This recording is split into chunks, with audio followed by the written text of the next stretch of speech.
Welcome to Thriving in the Game, a podcast dedicated to exploring what Black women need to navigate the corporate world of technology, offering insights, strategies, and personal stories that will affirm, validate, and encourage you on your journey up the corporate ladder. I'm your host, Alicia. Join me as we learn how to thrive together.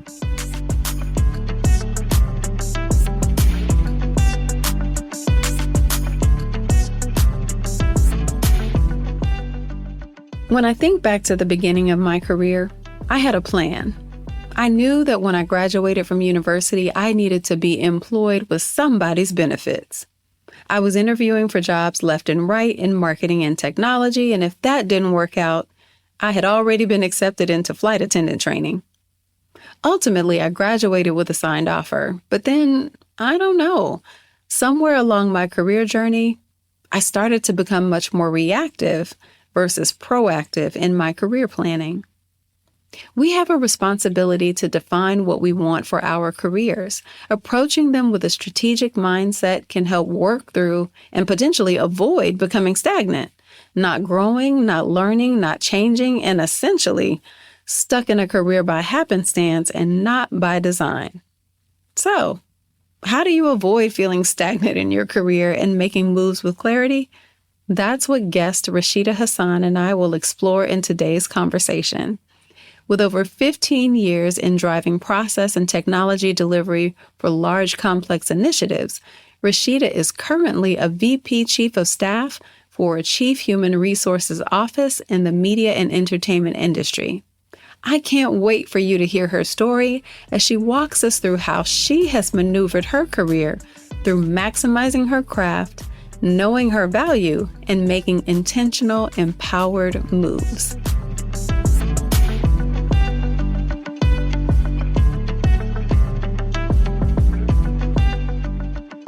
I like to describe my journey as actually just kind of growing up in tech. I didn't have a job lined up after college, but my dad happened to have a good friend who was a manager at one of the larger banks in North Carolina at the time and needed some help on a contract basis for writing. So I took the assignment, literally writing about technology.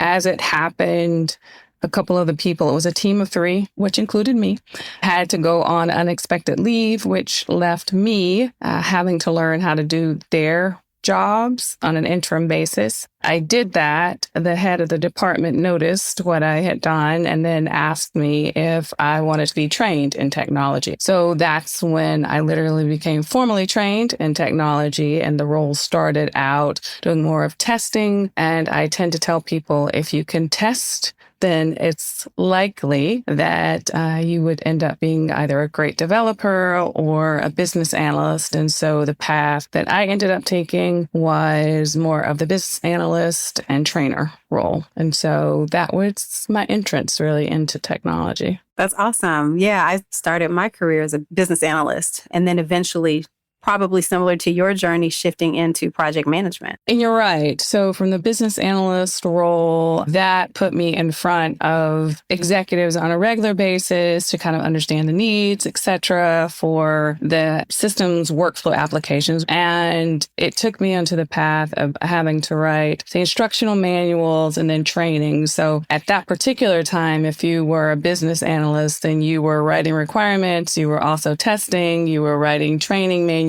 And if there was no formal trainer, then you were also the trainer. Yeah. I wore a number of hats, and I got used to it. And it's been that way throughout my career. So that particular role as a business analyst led into a process analyst role. Mm-hmm. And the process analyst track led to so many different opportunities, and then formally into project management roles, which led to technology delivery roles, which led to service delivery management roles, which led to more director roles. And there are similarities amongst all the roles. And I consider the foundation for every role that I've had being a combination of business analyst and program or project management. Those are like the core kind of fundamental skills and capabilities that just scale in any senior role in technology. Yeah, agreed.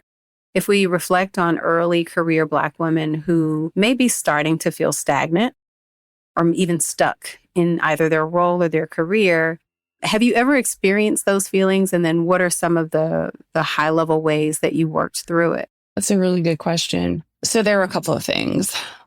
One is I'm very intentional. So there are not many things that I have not thought through. So having said that, my process tends to be I remove as much of the emotion out of it as I possibly can so that I can just make sure it's not my ego that's driving the decision. The first time I decided to leave a role, it wasn't that I didn't like the person who I was working for. I actually did. Like, we stayed in contact even after I left the role. We would even have lunch. I never told this person this, but they were super helpful in me making the hard decision to leave. I didn't even have anything lined up at the time. So mind you, I am early 20s at this point, and I remember having a conversation in her office. I knew how much I was doing. It wasn't coming from a place of ego. She probably shared too much information with me, which helped me calibrate my own understanding of what I should and should not be receiving in terms of compensation, etc. She also shared with me, because at that particular time, I would have been closer in age to her brother, who was doing really well as a consultant. And in her mind, she had a peak salary that someone my age should have been making. Oh, wow.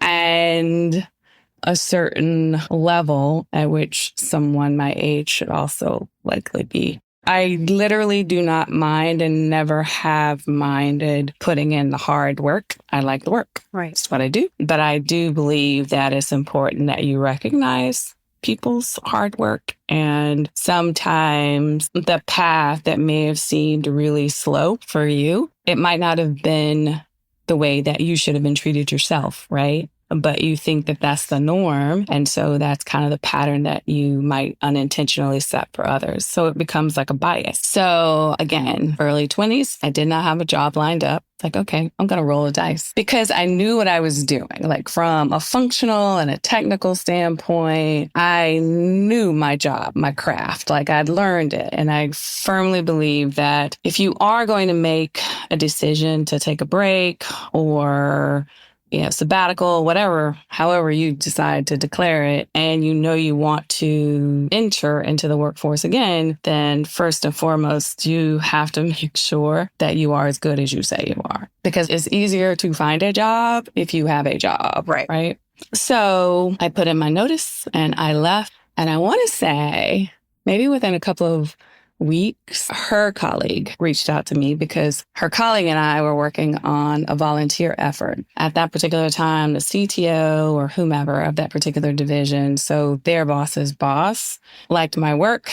And it was honestly because of the volunteer work. So her peer said, come work for me to finish out the volunteer effort. You can name your own hours. You can name your own rate. Look, I'm impressed.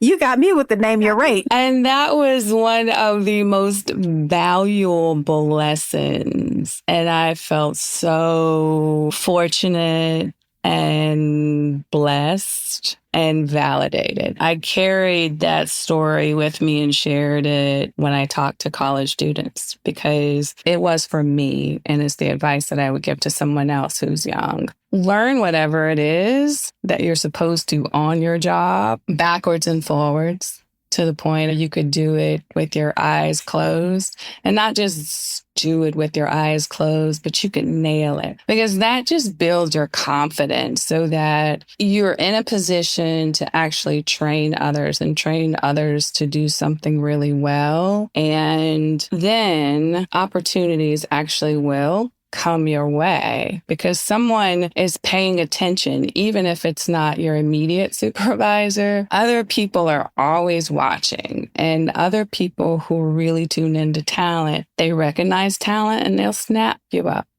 So that was a great experience for me. And as I started to manage people, I took that with me as well. How could I make sure that I'm pouring as much into people as possible to set them up for success, whether they're working for me or not, and to make sure that others in the organization would even recognize the talent who might be working for me, right? So that, again, you don't ever have to feel stuck. And so I don't feel stuck. I can't say that I have felt stuck. I just maneuver. That's got a little spice to it. I like that. It reiterates something we talked about in an earlier episode of creating a personal growth plan and really looking at your roles through a lens of what do I want to learn from this position? So it's that piece of intentionality. I think oftentimes early career, you're coming out of college, it's like, I'm just trying to land a job. I'm just trying to get in where I fit in. And I think that's an opportunity for you to really be intentional about your career. Once you have gotten to that place where you know your job backwards and forwards, how do you start to maneuver when you feel like your opportunities to learn either in that role or even within the organization are diminishing? Or it could just be like even staying in that role too long. There is a danger in staying in a role too long. As you asked that question, it immediately made me think of opportunities that have gravitated toward me have come from peers of mine not stepping into the opportunity, right? For whatever reason. So maybe it's not in their wheelhouse. Maybe they don't have time. I almost want to relate it to the student who sits at the front of the class and they raise their hand when the teacher says, "Hey, who'd like to volunteer?" You have to raise your hand. Like, you just have to raise your hand. That is the way that you end up getting, number one, the extra work, which can feel like, oh my God, I got extra work. This does not feel like a reward at all. However, if it's extra work in a space where you have very little knowledge, then look at it from the lens of, I am building a knowledge base. I am building an additional skill. I may not immediately even earn any additional dollars for it. And that is okay in the interim. So think about it from that perspective, and it will pay itself dividends in the future. The other way that I have maneuvered has been to build relationships with peers who may not be on the team that I'm on, but they may be in different roles on a project team. So case in point, I was working at a big bank in Charlotte at the time. This is during early 2000s when the online mortgage systems were the new thing. So we were in the process of building out an online mortgage platform. I was a contract business analyst. There was more work than actually could be done by any number of people that they already had identified as tech project managers. So for the online mortgage banking project that I was on, I said, hey, I'll do that too. Right. So now I'm BA and learning how to be a project manager. There were a lot of late nights.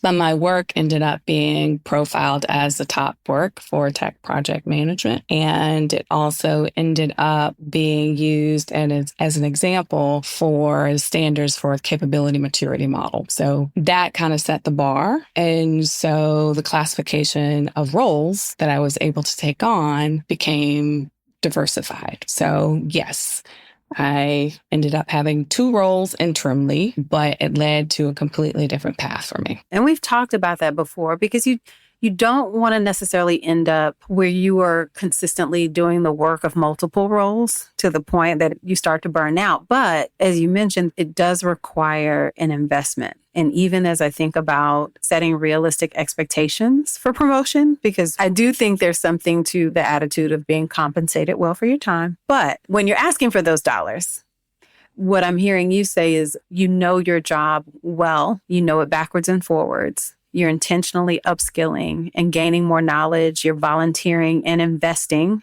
not only yourself, but in the organization as well. Because in the end, that knowledge is transferable. You can take it elsewhere. That's right. Because you have learned how to successfully apply your skills to different roles, then you can pick and choose where you want to navigate and you have options. So if I decided today I'd like to go back and have an individual contributor role, and oh, by the way, I'd like to just take a break and be a business analyst for 6 months, I could absolutely do that. And I could still, make rent or whatever the case is, right? And so I was always calculating it from that standpoint as well. So everything that you end up doing is additive, but you're increasing your ability to have flexibility and more control over how you want to navigate your own career opportunities based on what you actually need at different points in your life, because there will be shifts and changes. And so if you are only chasing the upward trajectory, then there's a trade-off to that. So you have to talk to people who are in the C-suites or the executive roles to really get a sense for not only what did it take to get there, but what does it take to stay there and stay there in a capacity where you are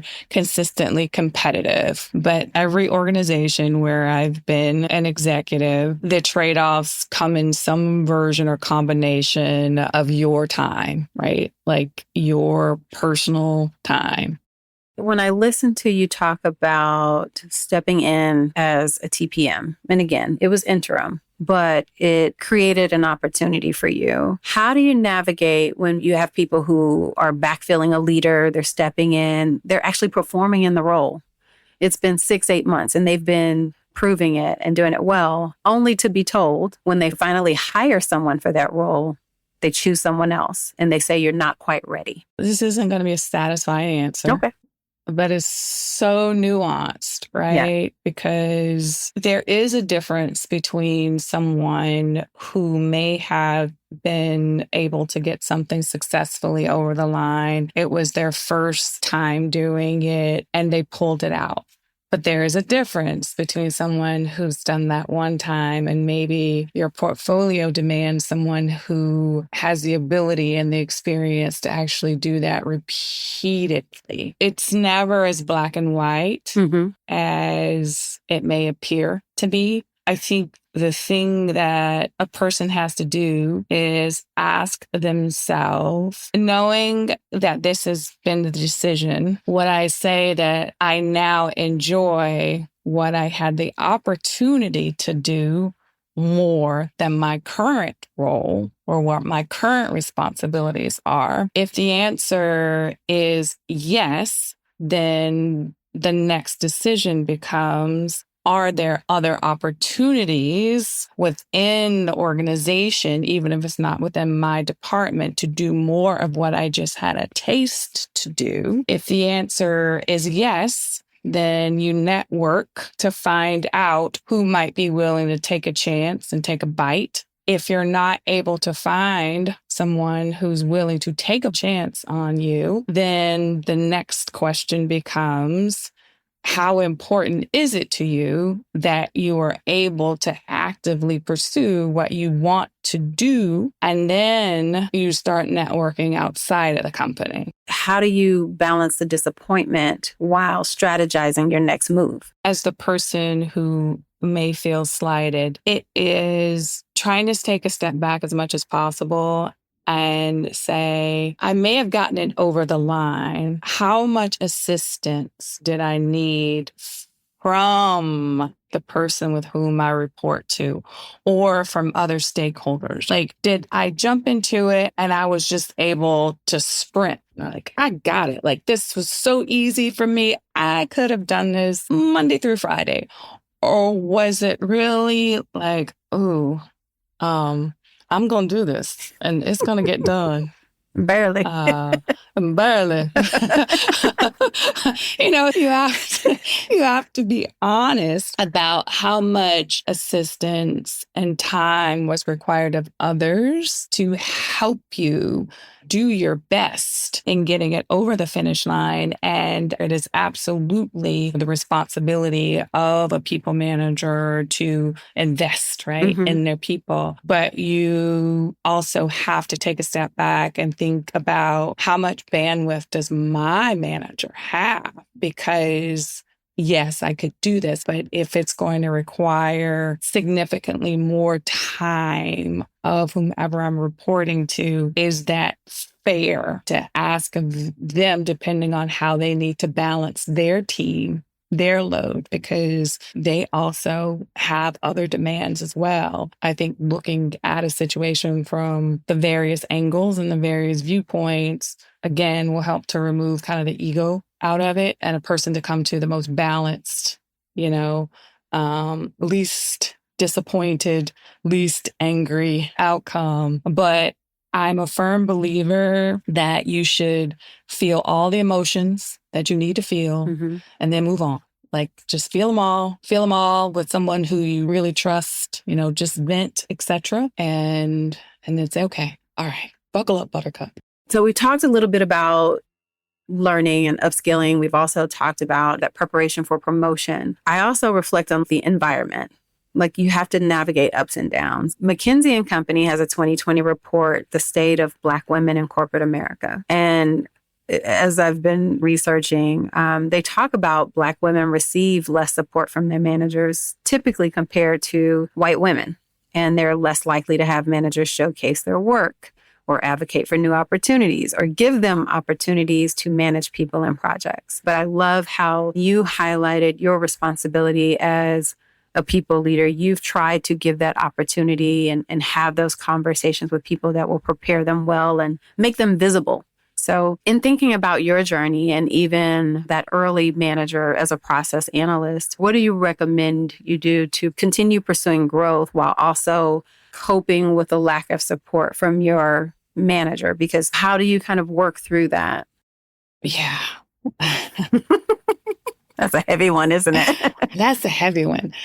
It's a heavy one because so much of it is, this is my own personal opinion, is anchored around, do you have a sense of who you are first and foremost? Like, do you yourself feel centered in a way to where you do not need or require as much external reinforcement or validation? And that's self-work first, right? So I'm not going to negate the stats, etc., that you shared, because I can say in my own journey, there have been moments where I can legitimately look and think upon valid examples of where, that is surely not what advocacy looks like. Let's be clear. But it comes from recognizing what advocacy actually does look like. You need a comparator. So sometimes if you have damaging experiences early on in your career, then it becomes harder and harder to understand what the benchmark is. I will say, because I was blessed so early in my career to have sequentially just really great leaders who gave me visibility, who gave me opportunity, who were honest with me. So to answer your question, it is being centered in yourself so that, especially as a member of an underrepresented community, you don't get caught up in playing games. You did not set up the chessboard to play, so you're not going to be the best at playing them. Right. So you have to come in with your authentic professional self, who is willing to learn, who is very curious, who, no matter what prior experiences, chooses to believe that people are operating with the best of intentions until they show you otherwise, right? And even then, we still navigate with professional courtesy. And that's the other piece. Your manager is a human being, right? Right. Who is coming into a space just like you with everything that happens outside of the work hours, plus trying on a daily basis. Again, I'm choosing to believe, trying on a daily basis to become a better version of a great manager, right? So there's a lot of work that goes into that. Having said that, your success is not solely resting with whomever you directly report to. You actually have to build a team of allies that are not at your level, that are at higher levels than Sponsors. you, because they have higher levels of influence. And this is a connection to authenticity. People sniff out people who are not authentic and who are looking for transactional relationships. So if you build a transactional relationship, then you're almost guaranteed at some point in time that you yourself become a transaction that can be written off the board. So you have to develop the relationships from a true place of curiosity and humanity, because that is how people remember you. They remember your partner's names or your children's names or your birthday. It's the things that connect us as sticky, right? They're also going to remember that you hit that project out of the park, or you deliver the winning pitch, or whatever the case is, but they need a story. So your story just can't be that transactional story. And when you have that in multiple places, not even just within your department, then that does create additional paths and networks that allow you to branch out. You need people who, when you're walking through a space, someone should recognize you. If someone doesn't recognize you, it does not mean that you are invisible or do not deserve to be recognized, but it does mean that perhaps you have not done enough work for visibility.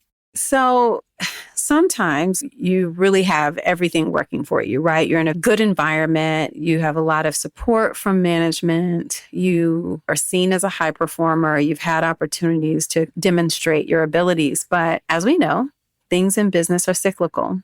And so kind of like the environment now in that space of operating in post-layoff environments. As someone who is pursuing growth or pursuing promotion, what do you need to understand about the organization, the business, the market? There are a few things. One is, I think it serves anyone who's in corporate to read public statements that are associated with earnings, etc. There's so much public information. Be curious about how a business actually makes money. Understand what are the types of strategies and drivers that an organization is actually investing in, and how things are moving along, because that information is shared by executives periodically throughout the year, because it's not just about how well you're doing, but it is about how well a company is doing against its targets. The other thing that's important to understand is growth does not always look like an upward movement. At a certain point, everyone, they meet their maximum rung. And you have to ask yourself the question, are you really looking at your career as a journey or more of a sprint? If you're looking at it as more of a sprint, then you may be more often dissatisfied than satisfied, because you're looking to get things so quick, but you're still going to end up at a place where there is no more movement for a while. Like, everyone gets to that place. If I am 23, 24, and I know chances are I'm going to be part of that population that's going to be working for a company well into my 50s, possibly my 60s, right? And so if that is 30 upwards of 30 to 35 years or more, how fast are you really going to run and why? You're going to hit all of your peaks early. You're going to hit all of your peaks early. And then there's a trade-off, right? If the answer is yes, I want to sprint and I want to hit my peak early, then you'll end up at different decision paths at different points in your career. Let's just say you hit VP at a company and you are under 30. We're human. We want to attain another goal. So at some point, you're going to be chasing another goal. There's nothing wrong with that. But you have to ask yourself, is it me that's pushing for more because I want more? Or is it truly that the company is holding me back? Maybe your pace is not the same pace that the company has. So if you want to be at a certain level by a certain age or stage in your career, then you have to be honest with yourself and say, are there enough spaces and places for me at the company where I am? Generally, there's enough information to pull together to understand whether that would really be a reality or not. And then the decision is really on you as to what your next steps will be. In doing that assessment, if I'm looking at the pace of where I am in my current environment and I am maxing out, what do you recommend? Because we might really have listeners who are under 30 and on that track. What do they need to consider? I would say when you are younger, it is easier to be bold and to explore and experiment and figure out what culture or what industry you do want to be in. I can, in all earnest, say I have been that person early in my career. I did the fast track. I wasn't looking for it, but I want to say I hit SVP in less than 5 years and may have been 31. I don't know, something like that. It was because I had put in the work and I also had leaders who poured into me. And then I had one of those experiences, like we were talking about earlier, where I declined the next opportunity that was presented to me, which on the surface would have been a great opportunity. But this is where relationships come in. And this is where knowing what you personally want and what centers and grounds you. So the person that I would have been reporting to was a self-declared asshole. I'm not calling the person an asshole. The person self-declared as an asshole. And I had spoken with someone who had that role before. Again, relationships come in handy. So I said, give me a weekend to think about it. And I thought about it. And part of thinking about it and part of maneuvering is looking at your bank accounts, your responsibilities. For me, I meditate, I pray. And I said, okay, I appreciate the offer, but I am going to decline. And the reason I looked at my bank account was because I know the conversations that happened. The minute that I declined and I was told, oh, no, you'll be just fine. You know, you're not going to be on a list. But I was already prepared and I was on the list and I was good. And when you say the list, you mean for like layoff? Exactly. And what came out of that was me being able to commit to some things that were important to me personally, and an opportunity to really do consulting and contracting work until I felt like I came across another leader whom I believed that I could work for. And I think it took about 8 years. Wow. But I had fascinating 8 years, and I don't regret one iota of it. And by the time I did take another opportunity permanently, it was at a point in time in my life where I said I wanted to explore a different industry. Again, going back to the concept of you can stay in one space for so long that it'll be hard to make a transition outside of it. And I believe in building flexibility in your career. So I made a conscious decision that I was going to take my skills and move them to a different industry. And so by title designation, the role that I took was a director level role. So mind you, 8 years prior, I had an SVP role or title. But if you only pay attention to the title, then you miss out on the opportunity. I loved this conversation. Rasheedah is no nonsense, and when it comes to navigating the corporate technology environment, she does not play. Early in our career, I think we tend to see progression as a very linear upward line. However, it's actually more ups and downs. But those ups and downs should be intentional, purposeful, leading you on the path based on your definition of success. You have to approach your career strategically because that's where your empowerment lies. You have to learn how to maneuver. Our careers can become stagnant when we allow environments to limit our growth, or when we get stuck in the cycle of trying to prove our worth, or when we refuse to step into growth opportunities that can expand our knowledge base. And even when we do step out and take on that extra work, remember, you may not always see an immediate reward, but take the lessons and the transferable skills with you. Get honest with yourself. What do you want out of your tech career?